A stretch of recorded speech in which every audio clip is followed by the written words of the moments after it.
Yazıya pozu yoxdur deyirlər. Yaxşı ya pis, nə yazılıbsa qalasıdır. Bəhs etdiyimiz mövzular günümüzün yazılarıdır. Gəlin birgə yozaq, həqiqətə daha yaxın olaq.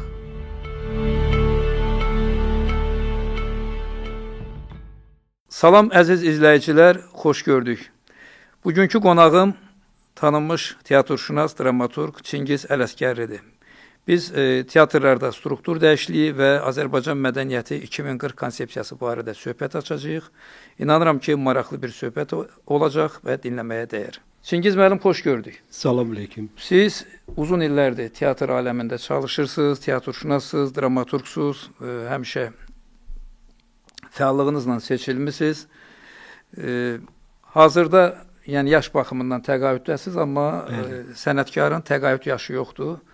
Bilirəm, hələ də çalışırsınız, yəni şövqlə, cavanlıq şövqü ilə necə deyərlər. Çox sağ olun. Teatr aləmində gedən struktur dəyişikliyindən təbii ki, xəbəriniz var. Bəli, var. Yəni bir mütəxəssis, bir peşəkar kimi bu hadisələri yəqin ki, izləyirsiniz. Bəli. Ona görə də gəlin sizin bir mütəxəssis fikrinizi öyrənək. Siz bu dəyişiklikdən nə gözləyirsiniz? Dəvət üçün sizə minnətdarlığım var. Minnətdaram ki, məni dəvət elədiniz və bu vacib məsələyə mən öz münasibətimi bildirmək istəyirəm. Məsələ ondadır ki, siz qeyd etdiyiniz kimi teatrlarda struktur dəyişikliyi var. Azərbaycan Respublikasının prezidentinin sərəncamı var. 14 yanvar 2026-cı ildə qəbul olunmuş sərəncamdır. Mədəniyyət 2040. Ümumiyyətlə, bu mədəniyyət sahəsində qəbul olunmuş konsepsiya mənə elə gəlir ki, mədəniyyət və incəsənətin inkişafına xidmət edəcək. Çünki 3 mərhələdə təqdim olunan bu konsepsiya 2026-2040-cı illəri əhatə eləyir və 3 mərhələdə gedəcək, dediyim kimi. Və əsasən bu nəyi nəzərdə tutur? Mən diqqətlə oxudum bu qanunu. Əsasən mədəniyyətdə inkişafın özünü, sonra qloballaşmanı, mədəniyyətlər arası əlaqəni, daha sonra isə əlbəttə ki, yeniləşmə prosesi getməlidir, dövrlə uyğunlaşmaq lazımdır. Ancaq məsələ ondadır ki, dövrlə uyğunlaşmaq, qanunu qəbul etmək bu işin bir tərəfidir. Ancaq işin başqa bir tərəfi var ki, bizdə mütəxəssis varmı bunları eləməyə? Kadr siyasəti olmalıdır ki, biz bu kadrları Seymur müəllim yerləşdirə bilək. Gənclər çox gözəl, yaşla bağlı siz qeyd elədiniz. Mən yaşla bağlı təqaüdü göndərirdim. Heç bir buna etiraz ola bilməz. Hərçənd mən düşünürəm ki, yaradıcı insana yaş məhdudiyyəti ola bilməz. Çünki teatrda xeyli yaşlı bizim aktyorlarımız var. Allah onlara can sağlığı versin. 3 il, 5 il, 10 il, nə qədər Allah ömür verirsə, o qədər işləsinlər. Və üzr istəyirəm, sözünü balla kəsim, elə sizin axırıncı iş yeriniz olan Akademik Milli Dram Teatrında, yaşa görə deyirəm bu məsələni ki, hazırda da Allah ömür versin, 88 yaşlı Rafiq Əzimov çalışır. Bəli. Yəni sizdən də xeyli yaşca böyükdür. Əgər aktyorlara bu qayda şamil olunmursa, mənə elə gəlir ki, digər peşə sahiblərinə də biz bir çətirin altındayıq da, necə deyərlər, bir sahəyə qulluq eləyirik. Elədir. İndi bunu yəni sizə də bu tətbiq olunmaya bilərdi. Mənim nəzərimdə belədir. Mən təqaüdü göndəriləndən sonra bu haqda bir-iki saytda intervyu verdim və düşündüklərimi dedim. Dedim ki, əgər yaş məhdudiyyəti qəbul olunursa, hamıya şamil edilirsə, hamıya şamil edilsin. Yox, əgər ayrı-ayrılıqda, məsələn, səhnəyə çıxan adam üçün qəbul edilirsə və yaxud da digər yazıcı üçün qəbul edilir, obusun üçün edilmirsə, bu nə dərəcədə doğrudur? Əslində düz deyil. O hesablamalarıma görə, harasa 50 ilə yaxındır ki, bu sahədə işləyirəm. Yaşım 70-i keçib, hərçənd özümü o cür hiss eləmirəm. Və düşünürəm ki, və o vaxtda yazırdım mən, piyes səhnələşdirmə, harasa 50-yə yaxın piyes və səhnələşdirmənin müəllifiyəm. 20 kitabın, 5 ssenarinin müəllifi və 500-ə yaxın məqalənin. Bunları Allah'a şükür siz bilirsiniz, oxumusunuz.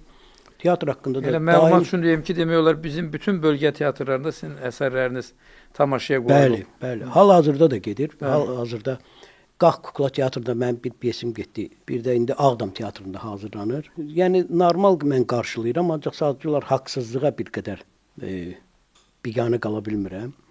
Bu da yəqin xarakterdən irəli gəlir. Mən sonra gördüm, çox incidilər, çox küstülər. Mən artıq intervyu verməyi saxlatdım və öz işimlə məşğulam.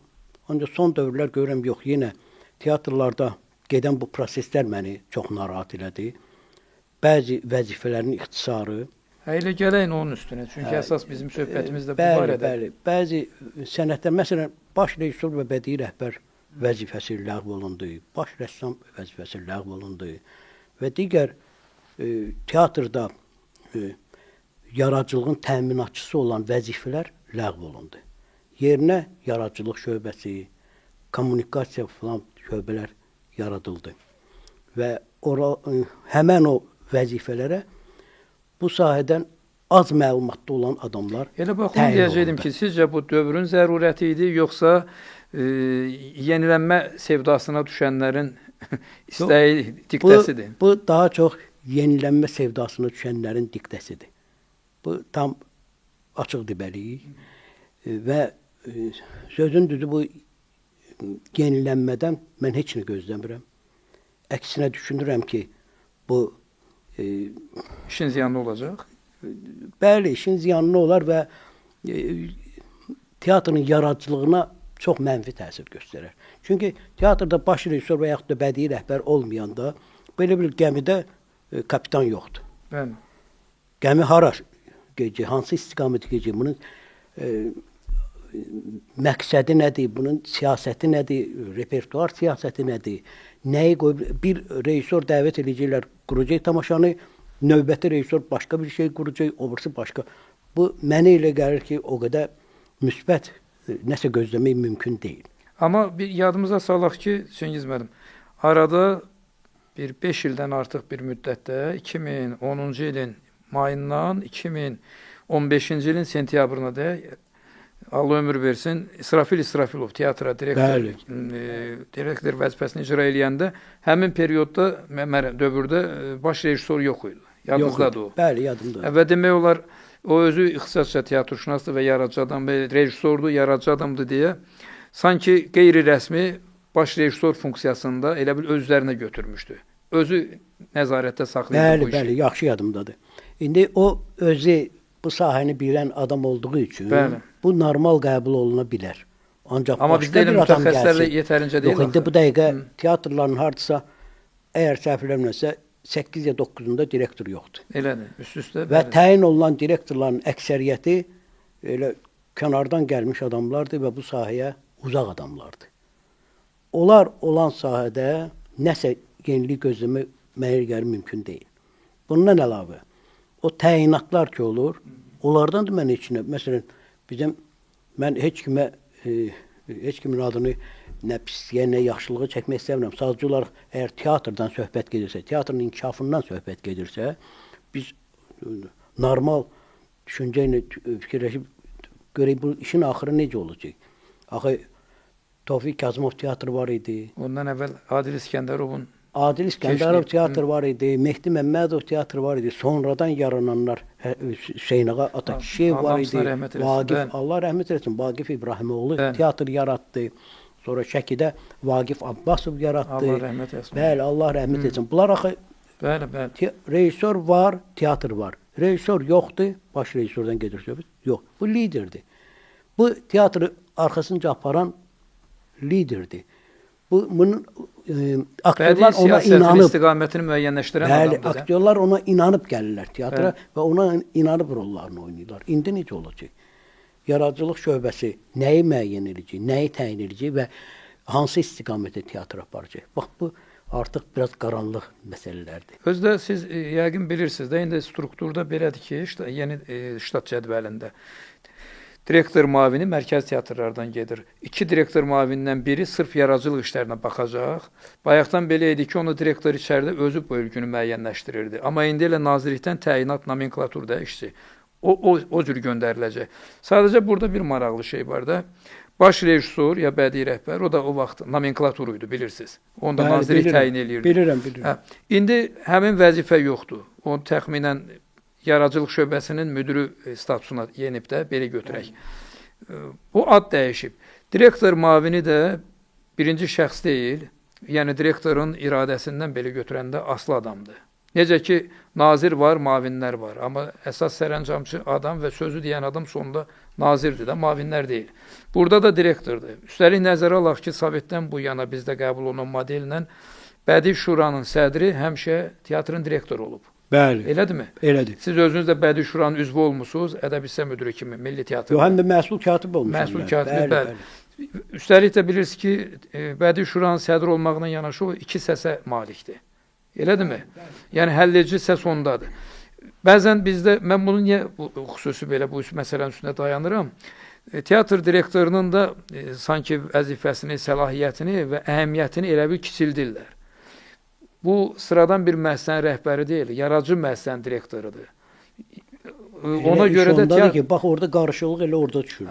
Daha yaxşı olar ki, təyin olunan direktorlar müəyyən qədər bu yaradıcılığa yaxın adam olsunlar. Çünki mütləq qaydada bilməlidir. O bilməyəndə biz nə ilə mübarizə apardıq? Qabaq yazırdıq həmişə ki, direktor teatrından uzaq olaq, daha yaradıcı tərəfini əsas götürək. Çünki teatr tamaşa yaradır, yaradıcı müəssisədir. Və bu yaradıcı müəssisənin başında duran yaradıcı şəxsiyyət olmalıdır. Teatrlarda əgər yaradıcı şəxsiyyət deyilsə, direktor, məsələn deyirəm, kənardan gəlsə və yaxud da bu direktor nə dərəcədə teatrın yaradıcılığına başçılıq edə bilər? Teatr yaradıcı təşkilatdır da. Elə bir fabrik ya zavod deyil axı. Onun yaratdığı məhsul da tamaşadır. Tamaşadır, bəli. Onu kim seçir? Yəni yaradıcı məhsuldur. Bəli. Kim seçir, kim müəyyənləşdirir, kim sabah teatr hansı inkişaf mərhələsinə gəlib çatacaq? Əgər baş rejissor bədii rəhbər olsaydı, 3 ildən, 5 ildən sonra teatrın hansı yaradıcılıq zirvələrinə çatdığını müəyyən eləyə bilərdi. İndi kim müəyyən eləyəcək? Bax, bunlar axı çox belə narahat edici məsələ. Yox, şöbə müdürü yaxud direktor müavini o səlahiyyətdədirsə, elə baş rejissor var idi də, o səlahiyyətdə çalışırdı da, nə fərq oldu onda? Əvvəl Sovetin dövründə, mən biraz o vaxtda qısa ekskurs eləyim, Sovetin dövründə Polad Bülbüloğlu'nun vaxtında deməli, teatr şöbəsinə rəhbərlik edən adam, Allah rəhmət eləsin, Vaqif Əlxanlı. Və Vaqif Əlxanlının vaxtında xeyli dramaturqlar yetişdi. Elə mən də o dövrdə yazdığımı verdim, qəbul edilər. Feridun Qurbansoy, Camal Yusifzadə, Kemal Aslanov, sonra yenə var Rafiq Səməndər, çox xeyli. İndi ancaq bu dramaturgiya məsələsi həddindən artıq çətindir. Dram əsəri nədir? Dram əsəri varsa tamaşa var. Bəli. Ssenari varsa kino var. Elə deyil? Bəli. Ancaq hər ikisi olmayanda nə var? Heç nə olmur. İndi daha çox rejissorlar özləri bu və ya digər əsəri götürüb səhnələşdirirlər və özləri də tamaşaya qoyurlar. Və dramaturqa belə çıxır ki, ehtiyac yoxdur. Ancaq dramaturgiya elmdir axı. Məsələn, mən bir neçə adam tanıyıram ki, onların gözəl əsərləri var, ancaq teatrlara yolları yoxdur. Məsələn, bəlkə tanıyırsınız, Aydın Ağazadə.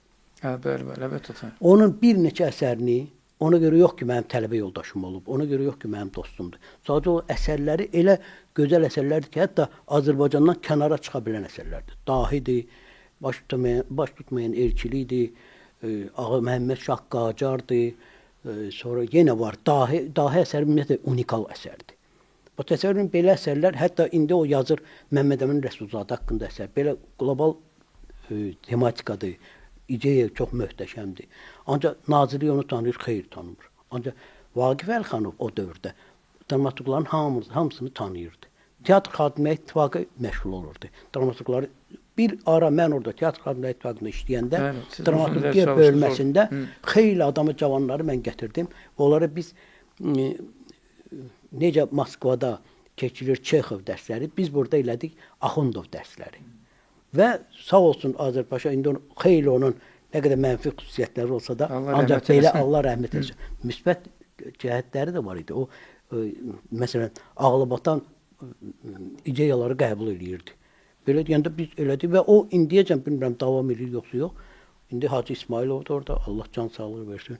Onlar eşitdiyimə görə var, ancaq mən sadəcə olaraq son dövrlərdə eşitməmişəm hansısa bir dramaturgiya məsələsinə bağlı hansısa bir konferansın falanın olduğunu eşitməmişəm. Ancaq biz o vaxt eləyirdik. Yaxşı, bu struktur dəyişikliyini sizcə bu arada meydana çıxmağının əsas səbəbi nə idi? Yəqin bilirsiniz, müəyyən söhbət gəzirdi ki, bəzi adamları vəzifədən kənarlaşdırmaq üçün, indi siz də bilirsiniz, Bilirəm. təxminən kimlərdir? Bilirəm. Amma və belə deyək, onları əmrlə yola salmaqdansa belə bir variantı məqbul bildilər. Bilmirəm bu nə dərəcədə doğrudur. Eşitmişəm. Ay, Ancaq mənə elə gəlir ki, bu doğru fikir deyil. Çünki bu kimisə kifayət işdən qədər azad tutarlı etmək, səbəb ola bilməz axı. kimisə işdən azad etmək elə bir problem deyil. Nə nazirlik üçün nə çətinlik var ki, o adamı çıxardardılar işdən. Sadəcə olaraq dövrlə uyğunlaşmaq 21-ci əsrdir. Teatrın inkişafına zəmin yaratmaq, teatrın və ümumiyyətlə dramaturgiyanın inkişafına zəmin yaratmaq lazımdır. Mən sizə belə bir misal çəkim. Mən Mədəniyyət Nazirliyinin bir deməli dramaturgiya bir festivalı var idi. Oyunla bağlı mən orada jüridə iştirak edirdim. Və təsəvvür edin ki, 40-a Münsiflər heyətində. bəli, münsiflər heyətinə 40-dan 40-a yaxın əsər təqdim olundu, dram əsərləri. Mən o əsərlərin içində mənlə 4 nəfər də var idi. İndi adlarını mən çəkmək istəmirəm.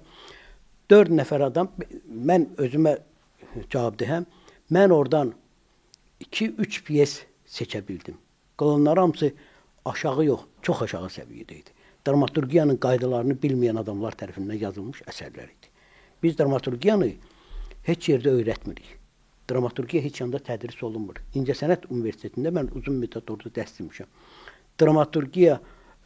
Dramaturgiyanın inkişafı və yaxud da dramaturgiyanın təməli falanı bu cür, yəni dramaturgiyanı öyrədən bir ixtisas yoxdur. Var ssenari yaradıcılığı. Orada ssenarini öyrədirlər. Ancaq dramaturgiya daha ciddi sənətdir axı. Bu sahəyə daha ciddi yanaşmaq lazımdır ki, dediyim kimi, dram əsəri var, tamaşa var. Dram əsəri yoxdur, tamaşa yoxdur. Yox, nəzəri baxımdan siz deyirsiniz, mən gözümün qarşısına gətirirəm ki, istəyir senariçi olsun, istəyir piyes yazan, dramaturq olsun. Nəzəri öyrətmək olar. Yəni, bu qaydalar əsasında yazılır. Amma adamın istedadı yoxdursa, qələm işlədə bilmirsə, ideyası yoxdursa, o əsər necə yazasıdır? Əksəriyyət dram əsərini dialoqları bölməkdə görür. Yəni, əsər yazılır, dialoqlara bölünür. Ancaq dramaturgiya o deyil. Dramaturgiya tamam başqa, fərqli bir sahədir. Dramaturgiya yazılmır, dramaturgiya qurulur. Dram əsəri qurulur. Necə ki, ssenari qurulur, bu da qurulur. Və onun öz qaydaları var, öz qanunları var. Süjet xətti, inkişaf xətti, kulminasiya, açılış, bunlar hamısı olmalıdır. Maraqlı məqamlar olmalıdır orada. Cəlb eləsin tamaşaçını. Ümumiyyətlə, bunu məndən də yaxşı bilirsiniz ki, dram əsəri oxu üçün deyil. Əlbəttə. Daha çox səhnə üçündür. Ancaq burada oxuya da maraqlı olsun. Buna Cəfər Cabbarlı, Allah rəhmət eləsin, deyib bunu. Uzun müddət, mən fəxr edirəm ki, bir müddət Akademik Milli Dram Teatrında ədəbi sistem üzrə işləmişəm. Çünki o sahəyə vaxtı ilə Cəfər Cabbarlı başladı. Allah rəhmət eləsin. Görün orada kimlər çalışıb. Bəli. Ancaq indi heç ona baxmırlar. İndi daha çox çalışırlar. Bu və ya digər sahələrdə daha çox cavanlar olsun. Kompüterdə bilmək olar. Cavanlar da, mən cavanlara qarşı deyiləm.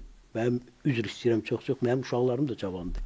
Ancaq mən sadəcə olaraq, Allah sizinkiləri saxlasın, mən sadəcə olaraq düşünürəm ki, bu sahəni, məsələn, Google-la, internetlə öyrənmək olmaz. Bu və ya digər sahəni. O vaxt Sovetin dövründə başqa cür öyrədirdilər. Biz həm də özümüzdə də maraq var idi. Bir neçə də Moskvada dramaturqların simpoziumunda iştirak elədik, dramaturqların kurslarında iştirak elədik. Və nəticə indi pis yaxşı yazırıq. Bu artıq qana keçib, yazmadan adam dayana bilmir. Moskva demişkən, bizdəki teatr, dünyəvi teatrda biz bilirsiniz ki, Rusiyadan əxs eləmişik. Rusiyada qərbdən götürüb. Və 19-cu əsrdən üzü bəri də bizim mədəniyyətimizdə o təşəkkül, teatrda, dramaturgiyada, opera sənətində, baletdə, hamısı ondan bəri, hətta opera, balet ondan 20-ci əsrdə. Bəli, bəli. Rusiyada bu günə qədər o sınaqdan keçmiş Stanislavskidən üzü bəri baş rejissor ənənəsi davam eləyir. Eləyir. Elədirmi? Bəli. Yəni biz hər halda etiraf eləyək ki, indi siyasət bir yana, Rusiyanın teatrından bizim teatr yüksək səviyyədə deyil. Yəni hazırlıq səviyyəsi, inkişaf səviyyəsi. Bugün onlar saxlayırlar. Tavstanogov kimi adam keçmiş Leningradda, indiki Sankt-Peterburgda o məşhur teatrın uzun illərdir bədii rəhbəri idi. Elədirmi? Ya qonşuluğumuzda Robert Stura, indi ona da Allah ömür versin. Bəli. Bugün sabah 90 yaşı olur. İndiyə qədər iş başındadır və bədii rəhbərdir. Uzun illərdir, artıq neçə 10 illikdir. Yəni bu ənənəni saxlayırlarsa, biz birdən-birə niyə bu sizcə bu qənaətə gəldik? Mən sizə belə bir söz deyim də. Özdə bizdə 30 deyil də cəmi dövlət teatrlarının sayı, 27 bilirsiniz. teatr 27-dir. Bəli. Biri bələdiyyə və biri də marionet, o da yəni dövlətdən maliyyələşənləri deyirəm də. Üst-üstə gəlib 30 keçmir. Biz 30 samballı bədii rəhbər və 30 da direktor tapa bilmiriksə, açıq danışaq da. Mən özüm də bölgə teatrında bilirsiniz ki, dairəçilik olmuşam, mən bu işin problemi yaxşı bilirəm. Nəzəriyyə söz yerində, həm də praktik təcrübə tərəfini bilirəm. Biz 30 nəfər teatr rəhbəri yetişdirə bilmirsə, 30 da teatra bədii siyasətini yürüdəcək rejissorumuz yoxdursa, üst-üstə 60 adamımız yoxdursa, indi bunun adını dəyişirik, o gün sizinlə danışanda da dedim, ad dəyişirik, amma dadı dəyişə bilməyəcəyik. Hətta mahiyyət qalır. Mahiyyət qalacaq. Sadəcə bizdə rejissor lider yoxdur. Evet. Hal-hazırda, məsələn, Hüseyn Ağa kimi, Vaqif Abbasov kimi, Vaqif İbrahimoğlu kimi, Tofiq Kazımov mən elə bir tərəfə qoyuram. Onlar yoxdur. İndi lider olan və teatra liderlik edib, rejissorluq edən, ətrafına ona inanan aktyorları toplayan lider yoxdur. Olmayan, bu yetişməyib də. Son 30 ildə yetişməyib. Cavanlar var. Çox istedadlı cavanlar var. Ancaq lider deyirlər. Onlar arxasınca apara bilməzlər teatrı. O vaxt var idi. İndi də işləyir, Stroa işləyir, Robert Stroa var, liderdir. Sabah nə olacaq bilinmir. Yox, bizdə nəyi qarışdırırlar Çingiz müəllim? Siz özünüz yaxşı bilirsiniz ki, bədii rəhbər, yaxud başqa dildən desək, baş rejissor ümumi istiqaməti müəyyən edir, teatrın simasını. Amma ayrı-ayrı oradakı quruluşçu rejissorlar olur, bilirsiniz də, növbəti rejissorlar. Onların hərəsi gəlir o ümumi bəlli bir şeyin, estetikanın qol-qanadını yaradırlar da, belə deyək. Amma bizdə baş rejissor gələndə, indi son illərin təcrübəsində, adını çəkmədən bilirsiniz siz kimi nəzərdə tutaq ki, o gəlir daha çox özünü elə bil, egosunu qabardır və öz tamaşalarını qoyur. Pis olan odur da. Bu teatr bədii siyasəti olmadı axı. Elə bəlkə də mən düşünürəm ki, düzdür, mən nazirin yerinə danışa bilmərəm, Mədəniyyət Nazirinin yerinə. Ancaq mənə elə gəlir ki, bəlkə elə bu səbəbdən ləğv olunub baş rejissor, bədii rəhbər falan. Çünki gələn adam ancaq özünü düşünür, öz əsərlərini düşünür, özündən başqa heç kimi. Bir teatrda, yenə o teatrın adını çəkməyəcəm, özünüz yaxşı bilirsiniz. Bəzi tamaşalarda rejissor, bəstəkar, rəssam eyni adam olurdu. Bildim. Afişada ancaq bir adamın odu. İndi yenə deyirəm, Allah ölənlərə rəhmət eləsin, qalanlara can sağlığı versin. Tək axı bir nəfərin teatrı deyil. Bir nəfərin teatrı olsa olar. Burada başqa rejissorlar da yaxud da bir maraqlı şey də var idi bir neçə il əvvəl. O mail var idi ki, onsuz da quruluşçu rejissor tamaşanın müəllifi sayılırdı. Amma orada gedirdi, bilirsiniz də, proqramda da, afişada da qeyd olunurdu. Tamaşanın müəllifi, sonra rejissor. Tamaşanın müəllifi kimdə elə quruluşçu rejissordur da. Belə şeylər çox olur. Yəni bir adam, siz demiş, 3-4 pozisiyada, mövqedə görünürdü, cinahda görünürdü. Bu da biraz açığı belə gülüş doğururdu, hətta ikrah oyadırdı. Milli xüsusiyyətimizdən irəli gəlir və yaxud da uzun müddət bədii rəhbər postuna can atan adamın bu istəyinə çatmaq məsələsindən sonra onda yaranan o rahatçılıqdır, özünü sübut eləmək, özünü reklam eləmək, hətta reklamdır da. Yaxşı, indi siz necə düşünürsünüz? Direktor və direktorun yaradıcı mərkəzi teatrlardadır, rayon teatrlarında sayca ya uzağı bir teatr, mavin var, yaxud heç yoxdur balaca teatrlarda. Bu direktorun yaradıcılıq məsələləri üzrə müavin və yaradıcılıq şöbəsi müdürü, bunların arasında yenə bir qarşıdurma, narazılıq, yola getməmək meyilləri olacaq, olmayacaq. Olacaq. Necə ki, bayaqdan var idi. Bəli, bu yenə olacaq. Ancaq sadəcə olaraq direktor yenə Onda yoluna nə qoymalıdır. Heç nə dəyişmir. Mahiyyət qalır olduğu kimi. Məsələn, şəxsən məndən soruşsaydılar, düzdür, bu teatrlarda yenilənmə prosesi gedəndə belə məlumat verdi bizim Mədəniyyət Nazirliyi ki, mütəxəssislərlə söhbət olunub, razılaşdırılıb və belə bir qərar qəbul olunub. Bax, məni Mən bilmədim qabaqladınız. hansı mütəxəssislər, mütəxəssislər? çünki mən şəxsən biraz böyük çıxsa da deyim ki, mən özümü mütəxəssis sayıram. Artıq 50 ilə yaxın bu sahədə çalışan adam kimi mən dramaturgiyanı bilən adamam, teatrın problemlərini bilən adamam. Və mənə elə gəldi ki, mənim kimi bir neçə adam da var da respublikada. Onlar da cəlb eləmək və müzakirələr aparmaq. Heç mən bilən heç birinizi cəlb eləməmişdir. Necə, kimi ilə məsləhəti? Axı, məsləhətli don gen olur da, qoy olsun da. Bu gecə olardı və bu düzdür. Bizim hörmətli Alek müəllim dedi ki, bizdə ilin əvvəli başlayır iş, ancaq teatrlarda sezon sentyabrda başlayır falan. Bu çox gözəl. Ancaq bunu niyə birdən, mənə elə gəldi ki, biraz hətta tələskənlik oldu bu qanunun qəbulu ilə bağlı. Teatrlarda yer dəyişmə falan. Mən arzulayıram ki, yaxşı olsun, nəticələr çox yüksək olsun, ancaq düzü gözləmirəm. Tək yaxşı olsun. Çünki adam teatrın, göz görə ki, teatrın məhfinə baxmağa məcbur olur az qala. Tək elə olmasın. 2006-cı ildə teatr və teatr fəaliyyəti haqqında bilirsiniz ki, qanun qəbul oldu. Ondan sonra da 10 illik teatr, Azərbaycan teatrı 2009-2019-cu il dövlət proqramı var idi. O proqram çərçivəsində də bizdə 5 beynəlxalq teatr konfransı keçirildi. Yəni, əsas yadda qalan hissəsi o proqramın buydu. Digər elə bir fövqəladə bir şey şəxsən mənim yadımda deyil. Düzdür, o ölkə daxilində müəyyən festivallar da oldu, yadınızda da. Bəli, yadımda. 200 illiyinə də əsr olunmuş filan. Mən bunların hamısı yadımdadır, Seymur müəllim. Bu məsələ ondadır ki, Mədəniyyət Nazirliyi belə ilk vaxtlardan o yeni nazirimiz Adil Kərimli başda olmaqla çox böyük işlərə can atırlar və etmək istəyirlər. Nəsə yaratmaq, nəsə yenilənmə olsun, inkişaf olsun. Ancaq yenə bayaq dediyim kimi mütəxəssissiz bu mümkün olmaz. Mütəxəssis yetişməlidir. Bu müddət ərzində, çünki Adil Kərimdən əvvəlki bizim mədəniyyət nazirlərimiz tamam başqa, bu zaman sübut elədi ki, tamam başqa işlərlə məşğul olublar. Ancaq buna baxmayaraq orada mütəxəssislər də olub. Bəli. Bu və ya digər sahələrdə mütəxəssislər olub. Ancaq sonda indi Adil Kərimli gəlib, mən o adamı uzaqdan uzağa tanıyıram. Ancaq gördüyü işlər müsbət təsir bağışlayır insana. Bu adam çalışır nəsə eləsin. Sadəcə olaraq yaşla bağlı mən düşünürəm ki, heç kəsi təqaüdə göndərmək mümkün deyil.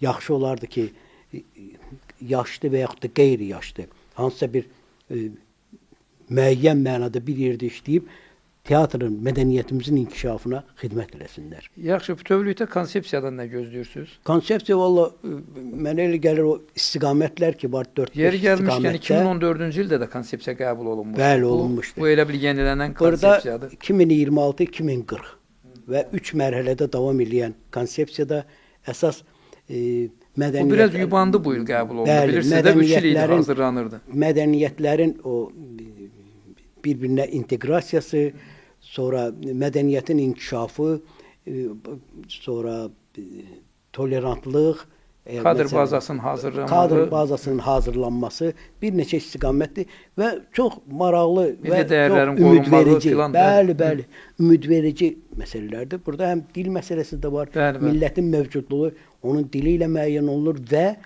mədəni səviyyəsi ilə. Biz mədəni səviyyəmizi qoruyub saxlamalıyıq, inkişaf elətdirməliyik. Biz olanları itirməyək, əksinə inkişaf edək. Biz axı olanları qorumalıyıq. Mədəni irsin qorunması, budur. O konsepsiyada o da var. Mədəni irsin qorunması. Yəni nəzər baxımından hər şey yaxşıdır. İnşallah qalır bunun həyata keçirilmək və kadr, əsas kadrların, məsələn, yaxşı olar ki, Mədəniyyət Nazirliyinə bu və ya digər tədbirlərdə Teatr Xadimə İttifaqı da hansısa məsələlərdə qoşulur. Yaxşı olar bu qoşulmaq bir tərəfli olmasın, yaradıcılıq baxımından qoşulma olsun və orada yaranan bu və ya digər məsələlər bu konsepsiyaya cavab versin. Yəni keçirilən tədbirlər.